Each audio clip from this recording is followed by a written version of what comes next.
आज हम अल्केन्स की प्रिपरेशन के सेकंड मेथड को डिटेल में डिस्कस करेंगे और ये देखेंगे किस तरह हम अल्काइल हेलाइड से अल्केन को बनाते हैं। लेकिन उससे पहले हमें ये पता होना चाहिए अल्काइल हेलाइड क्या होते हैं और वो किस तरह बनते हैं। अल्काइल हेलाइड पर एक डिटेल वीडियो मैं पहले बना चुका हूँ। अगर आपने डिटेल वीडियो देखनी हो तो ऊपर आई बटन पर क्लिक करें। अब हमारे पास इथेन का मॉलिक्यूल है। इथेन अल्कीन फैमिली का मेंबर है।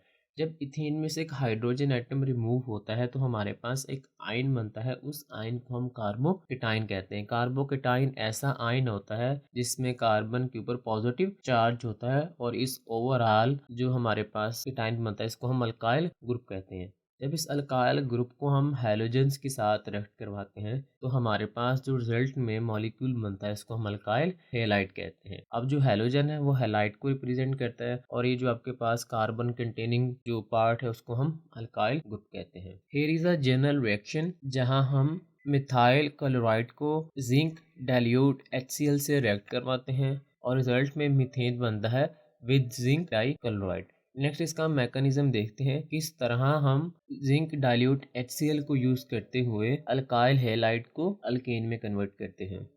हमारे पास मिथाइल क्लोराइड है। अब जो मिथाइल क्लोराइड का बॉन्ड है ये पोलर बॉन्ड है। पोलर बॉन्ड ऐसा बॉन्ड होता है जिसमें पोलैरिटी डिवेल्प हुई होती है। अब क्लोरीन ज़्यादा इलेक्ट्रोनेगेटिव है जिसकी वजह से जो कार्बन और क्लोरीन एटम के दरमियान बाउंड होता है वो कार्बन एटम की तरफ ज़्यादा झुका हुआ होता है। अब यहाँ पे क्या होता है कि जो क्लोरीन एटम है वो कार्बन से एक इलेक्ट्रॉन को लेता है और यहाँ से बाउंड ब्रेक हो जाता है। रिजल्ट में एक कार्बोकेटाइन बनता है जिसको हम मिथाइल कहते हैं और एक क्लोरीन आयन बनता है। मिथाइल ग्रुप बनने के बाद यानी कार्बोकेटाइन बनने के बाद जो जिंक हम यूज़ करते हैं वो ऑक्सीडाइज होता है। ऑक्सीडाइज होने का मतलब ऐसा प्रोसेस जिसमें कोई भी जो रीजेंट है, कोई भी जो केमिकल कंपाउंड है उसमें से इलेक्ट्रॉन का लॉस। जिंक ऑक्सीडाइज होता है और ऑक्सीडाइज होने के बाद वो 2 इलेक्ट्रॉन को लूज करता है। अब ये जो 2 इलेक्ट्रॉन है ये 2 इलेक्ट्रॉन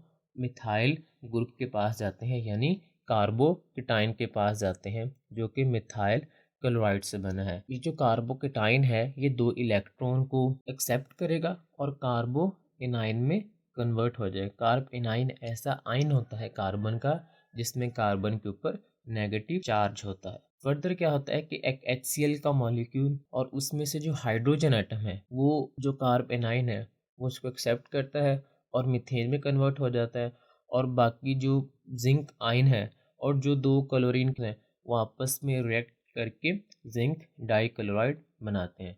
ये था मैकेनिज्म अल्केन को बनाने का फ्रॉम अल्काइल हेलाइड जिसमें मिथाइल क्लोराइड से मिथाइल ग्रुप बनता है और फिर जो जिंक मेटल है वो इलेक्ट्रॉन को लूज करती है और उस इलेक्ट्रॉन्स को जो मिथाइल ग्रुप है यानी जो कार्बोकेटाइन है वो एक्सेप्ट करता है और एक्सेप्ट करने के बाद वो नेगेटिव आयन में कन्वर्ट हो जाता है और ये जो नेगेटिव आयन है फर्दर प्रोटॉन के साथ रिएक्ट करता है और रिएक्ट करने के बाद मीथेन में कन्वर्ट हो जाता है। इसी तरह अगर यहाँ पर हम ethyl chloride, propyl chloride, butyl chloride use करें सेम इसी वे में हमारे पास करस्पॉन्डिंग अल्कीन्स बनते जाएंगे लेकिन जो मैकेनिज्म है वो सेम रहेगा।